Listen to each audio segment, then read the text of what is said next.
اسلام نہیں دیتا۔ بنیادی طور پہ اسلام شرم و حیا کا دین ہے، حیا کی بات کرتا ہے۔ حیا کی جب ہم تعریف کرتے ہیں تو حیا کی تعریف یہ ہے کہ کوئی کبھی چیز دیکھ کے نا تو آپ کی طبیعت میں کراہت محسوس ہو، آپ کوئی غلط جملہ منہ سے نکالتے ہوئے ذرا جھجکیں، آپ کوئی غلط بات کرتے ہوئے تھوڑا بوجھ محسوس کریں۔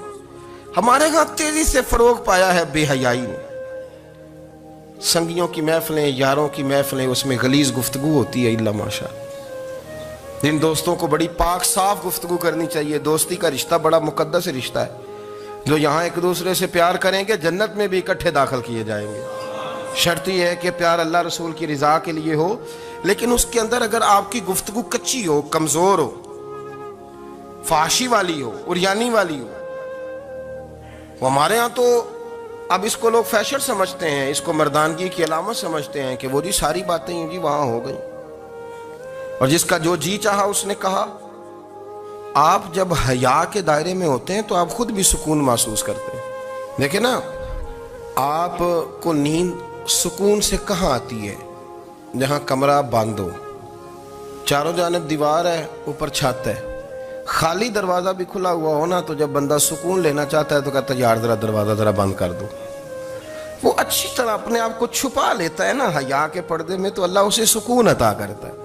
اور جو اس سے بھی زیادہ ٹھنڈی نیند میں جانا چاہتا ہے وہ کہتا ہے لائٹ بھی بند کر دو۔ اب وہ مکمل طور پہ سمجھتا ہے کہ میں چاروں جانب سے چھپ گیا ہوں، اگر میں کھل کے بھی سو جاؤں گا تو میرا چونکہ پردہ قائم ہے تو مجھے کوئی دشواری نہیں ہوگی۔ آپ جب چھپ جاتے ہیں، جب آپ حیا کے اندر سمٹ جاتے ہیں، جب آپ چادر کے اندر آ جاتے ہیں تو آپ بہت